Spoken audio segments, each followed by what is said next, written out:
স্বাগত ডিবিসি সংবাদের সাথে আছি সুরভি আলম তরুণী। প্লট দুর্নীতির ৩টি মামলায় শেখ হাসিনা, শেখ রেহানা, তার ২ মেয়ে টিউলিপ সিদ্দিক ও আজমিনা সিদ্দিক এবং পুত্র রাদওয়ান সিদ্দিক ববি সহ ৫৩ জনের বিরুদ্ধে গ্রেপ্তারি পরোয়ানা জারি করা হয়েছে।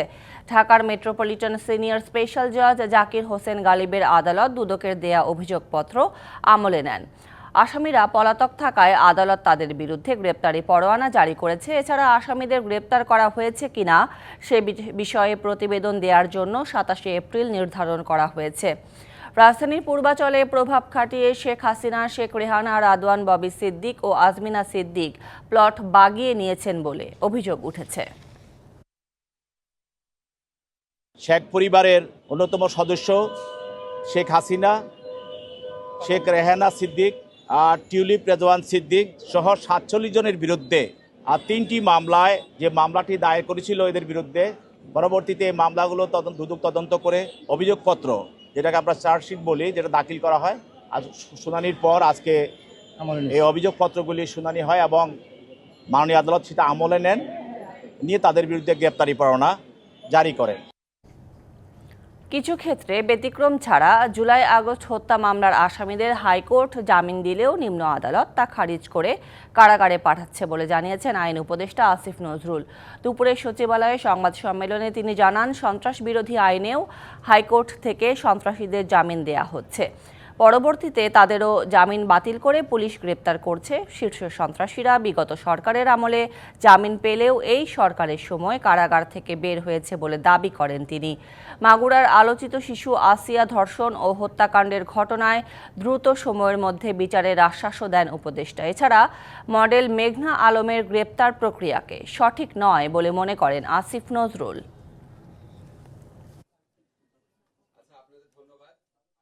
এত জামিন দেওয়া হচ্ছে এই ব্যাপারটা মানে আমাদের প্রধান বিচারপতি আপিলের ডিভিশন ওনারা অবগত আছেন এবং আমার ধারণা এটা কথা বলার আমার নাই, এই ব্যাপারে উপযুক্ত করণীয় কি এটা ওনারা আমাদের চেয়ে ভালো বুঝেন। রমজান জুড়ে শরবত বা জুসের বায়না সবার আগে, আর সেই শরবত ও জুস যদি সুন্দর একটা জগে প্রেজেন্ট না করি তবে জোশ হবে কি করে? আরিফেল জগ, জুস রাখার জোশ জগ। আগামীকাল নানা আয়োজনে বাঙালি বরণ করে নেবে বাংলা নতুন বছর ১৪৩২-কে। সব আয়োজনের প্রস্তুতিও এরই মধ্যে সম্পন্ন হয়েছে। তবে বর্ষবরণের সবচেয়ে বড় আয়োজন শোভাযাত্রার আগে এরই মধ্যে ঘটেছে অনাকাঙ্ক্ষিত ঘটনা। অবশ্য আনন্দ শোভাযাত্রা শুরুর আগেই চারুকলার মোটিফে আগুন দেয়া দুর্বৃত্তকে গ্রেপ্তার করা হবে বলে জানিয়েছে পুলিশ। আর নিরাপত্তার দায়িত্বে থাকাদের গাফিলতি থাকলে তাদের বিরুদ্ধেও ব্যবস্থা নেওয়ার কথা জানিয়েছে র্যাব। মুখে মাস্ক ও হাতে দাহ্য পদার্থ নিয়ে চারুকলার বন্ধকের টপকে ভেতরে প্রবেশ করেন এক ব্যক্তি। এরপর ফ্যাসিস্টের মুখাকৃতির মোটিভে তরল পদার্থ ছিটিয়ে লাইটার জ্বালিয়ে আগুন ধরিয়ে দেয় সে। এমন দৃশ্যই ধরা পড়েছে সিসি ক্যামেরায়। এবছরের বর্ষবরণ আনন্দ শোভাযাত্রার জন্য বাঁশ বেতের কারুকাজে তৈরি করা হয়েছিল দৈত্যাকৃতির ফ্যাসিবাদী প্রতিকৃতি, যার উচ্চতা ছিল প্রায় ২০ ফুট। রবিবার এ বিষয়ে ডিএমপি কমিশনার বলেন, মোটিফ পুড়িয়ে দেওয়ার রহস্য উদ্ঘাটনে সব ধরনের প্রচেষ্টা চালানো হচ্ছে। আমরা অত্যন্ত ক্লোজ, খুব নিকটে পৌঁছে গেছি এই মামলাটি ডিটেকশনের ক্ষেত্রে, এবং আমরা আশা করতেছি যে শোভাযাত্রার আগামীকাল ৯টার আগেই আমরা একটা সন্তোষজনক পর্যায়ে মামলাটা ডিটেকশনের ক্ষেত্রে চলে যাব। এদিকে ফ্যাসিস্টের প্রতিকৃতি পুড়ে যাওয়ার ঘটনায় চারুকলায় নিরাপত্তার দায়িত্বে থাকাদের অবহেলা আছে কিনা তা অনুসন্ধান করে দেখা হচ্ছে বলে জানায় র্যাবের মহাপরিচালক। আমরা এও খতিয়ে দেখছি যেখানে আমাদের নিরাপত্তার দায়িত্বে যারা ছিলেন তাদের কোনো ঘাটতি ছিল কিনা সেটা অনুসন্ধান করে দেখা হচ্ছে, এবং যদি সেরকম কিছু পাওয়া যায় অবশ্যই তার বিরুদ্ধে ব্যবস্থা নেওয়া হবে। এদিকে রবিবার চারুকলা অনুষদের সংবাদ সম্মেলন করেছে সাবেক ও বর্তমান শিক্ষার্থীরা। এ সময় মোটিফে আগুন দেওয়ার ঘটনায় ক্ষোভ প্রকাশ করেন তারা। লিখনকান্তি ভৌমিক, ডিবিসি নিউজ, ঢাকা। এদিকে বর্ষবরণের অনুষ্ঠান ঘিরে কেউ যেন অপপ্রচার চালাতে না পারে, সেই জন্য সারা দেশে সাইবার নজরদারি বাড়ানো হয়েছে। রমনা বটমূলে নিরাপত্তা ব্যবস্থা পরিদর্শন শেষে এমন তথ্য জানান র্যাবের মহাপরিচালক। তিনি বলেন, সেনাবাহিনী, পুলিশ ও র্যাবের সমন্বয়ে পহেলা বৈশাখের নিরাপত্তা ব্যবস্থা সাজানো হয়েছে। আর ডিএমপি কমিশনার জানান, ঢাকাকে ২১টি ভাগে ভাগ করে দেয়া হবে নিরাপত্তা। রমনা বটমূলে বর্ষবরণের অনুষ্ঠানে হঠাৎ বোমা বিস্ফোরণ হলে পরিস্থিতি কিভাবে নিয়ন্ত্রণ করবে আইনশৃঙ্খলা বাহিনী তা যাচাই করে নিতেই ডিএমপির সিসিটিভির এই মহড়া পরিদর্শনে গিয়ে ডিএমপি কমিশনার জানান, নিরাপত্তা নিয়ে শঙ্কা নেই। বর্ষবরণ আনন্দ শোভাযাত্রায় মাঝপথে কেউ যোগ দিতে পারবেন না। আমরা 18,000 নিরাপত্তা কর্মী পুলিশ অফিসার নিয়োগ করতেছি, সাথে র্যাব আছে, বাংলাদেশ আর্মি আছে। কোথাও থেকে এরকম কোনো ঝুঁকির কথা আমাদেরকে জানানো হয় নাই।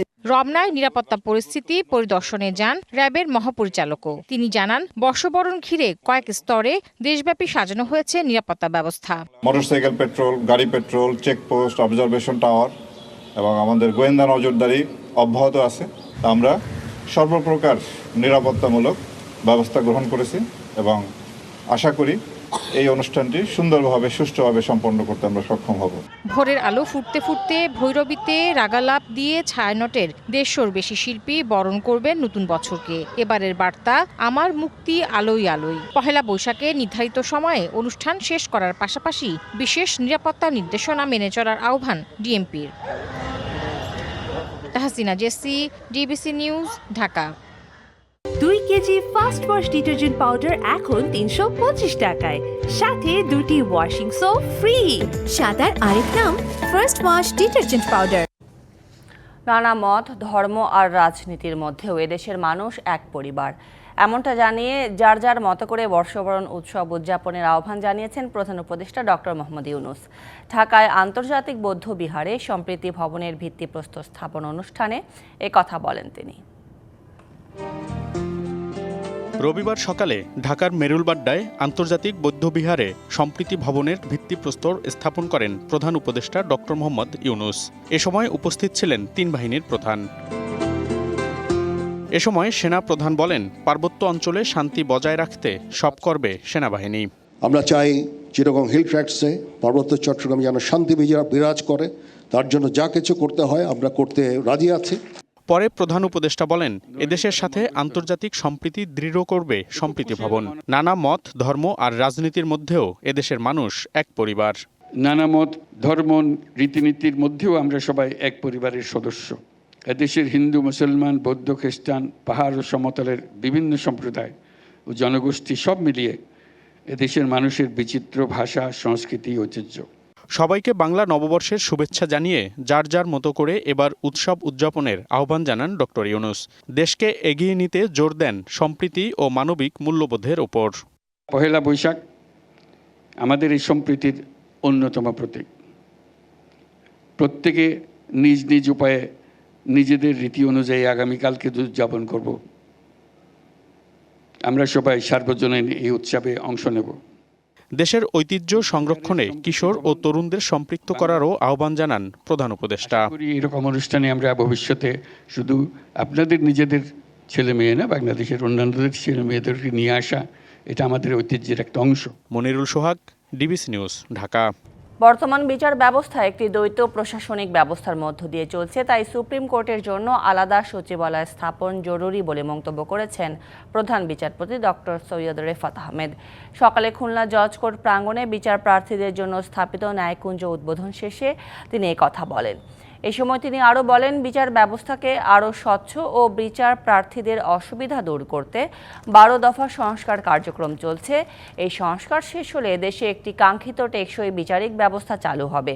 এ সময় তিনি আরও বলেন, সংস্কারের মাধ্যমে বিচার ব্যবস্থায় যে অনিয়ম রয়েছে তা দূর হবে এবং বিচারিক কার্যক্রমের সাথে সংশ্লিষ্টদের জবাবদিহিতাও নিশ্চিত হবে। সুপ্রিম কোর্টে এখন এই বিচার ব্যবস্থা একটা দ্বৈত শাসনের মধ্য দিয়ে চলে, সেটা আমরা চাইছি না। আমাদের এখন সবচেয়ে বড় যেটা দাবি এবং আমরা মনে করি যেটা আমাদের অর্জন হবে খুব শীঘ্রই, সেটা হচ্ছে একটা স্বাধীন সচিবালয়। প্রয়োজনীয় সংস্কার শেষে দ্রুত সময়ের মধ্যে নির্বাচনের দাবি জানিয়েছেন বিএনপি সিনিয়র যুগ্ম মহাসচিব রুহুল কবির রিজভী। দুপুরে ঢাকা বিশ্ববিদ্যালয়ের চারুকলা অনুষদে পরিদর্শনে গিয়ে সাংবাদিকদের এসব কথা বলেন তিনি। আরও বলেন, গণতন্ত্র থাকলে শিল্প সংস্কৃতির বিকাশ ঘটবে। সংস্কার চিরস্থায়ী নয়, চলমান প্রক্রিয়া। গণতান্ত্রিক ধারাবাহিকতা বন্ধ করা যাবে না, সমালোচনা হবে, কিন্তু মত প্রকাশের স্বাধীনতা থাকতে হবে। 17 বছর ফ্যাসিস্টদের 20 দাঁত শিল্প সংস্কৃতি আঁকড়ে রেখেছিল বলে মন্তব্য করেন তিনি। শিল্পকলা মতো একটি কর্মকাণ্ড, সেই কর্মকাণ্ডে যারা নিয়োজিত এবং এইটির উপরে যারা ছাত্রদেরকে শিক্ষা দান করে, তাদের যদি স্বাধীনতা না থাকে তাহলে সেই শিল্পের বিকাশ হতে পারে। এবার স্মার্টফোন, কম্পিউটার সহ অন্যান্য ইলেকট্রনিক পণ্যের ক্ষেত্রে কোনো শুল্ক কার্যকর হবে না বলে জানিয়েছেন মার্কিন প্রেসিডেন্ট ডোনাল্ড ট্রাম্প। এই আওতায় চীনা পণ্যও রয়েছে। স্থানীয় সময় শুক্রবার এক বিজ্ঞপ্তিতে স্মার্টফোন ও কম্পিউটারের ওপর নতুন এই শুল্ক কার্যকর না হওয়ার কথা নিশ্চিত করেছে যুক্তরাষ্ট্রের কাস্টমস এবং বর্ডার পেট্রোল। এতে বলা হয়, বিশ্বের অধিকাংশ দেশের ওপর ট্রাম্পের আরোপিত 10% শুল্ক ইলেকট্রনিক পণ্যে কার্যকর হবে না। স্মার্টফোন ও কম্পিউটার ছাড়াও semiconductor, solar cell, memory card সহ নানা ধরনের ইলেকট্রনিক যন্ত্র ও উপাদান রয়েছে। এতে অ্যাপল, এনভিডিয়া এবং মাইক্রোসফট সহ বড় প্রযুক্তি শিল্পে স্বস্তি ফিরে আসতে পারে বলে মনে করছেন বিশেষজ্ঞরা। আগামী সপ্তাহের শুরুতে শুল্ক ছাড়ের আরও বিশদ বিবরণ দেবেন মার্কিন প্রেসিডেন্ট।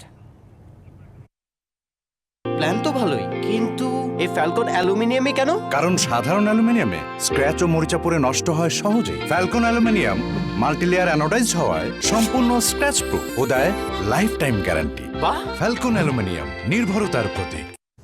খেলার খবর, নারী বিশ্বকাপ বাছাইয়ে লাহোরে বাংলাদেশের বিপক্ষে টস জিতে ব্যাট করছে আয়ারল্যান্ড। শেষ খবর পাওয়া পর্যন্ত আয়ারল্যান্ডের সংগ্রহ 1 উইকেটে 13 রান। পরিসংখ্যান কিংবা শক্তিমত্তার বিচারে আয়ারল্যান্ডের থেকে এগিয়ে আছে বাংলাদেশ। এখন পর্যন্ত নারী ওয়ানডেতে 9 বারের দেখায় 6 বারই জয়ের হাসি হেসেছে জ্যোতির দল। আইরিশদের একমাত্র জয়টিও প্রায় 13 বছর আগের। বিশ্বকাপ বাছাইয়ের এই ম্যাচে তাই ফেভারিট হিসেবে মাঠে নামবে জ্যোতির দল। আইরিশদের বিপক্ষে জয় পেলে বিশ্বকাপের মূল পর্ব নিশ্চিতে আরও এক ধাপ এগিয়ে যাবে টাইগ্রেসরা।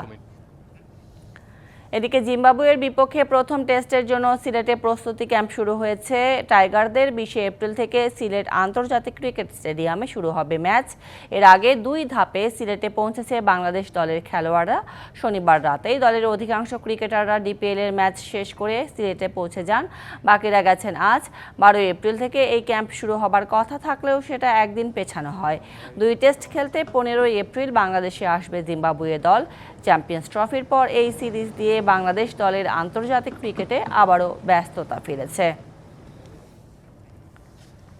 সংবাদ এই ছিল এখনকার মতো। ডিবিসি নিউজের সংবাদগুলো পড়তে ভিজিট করুন dbcnews.tv আর ভিজিট করুন ডিবিসি নিউজের ফেসবুক পেজ এবং ইউটিউব চ্যানেল। সঙ্গে থাকুন।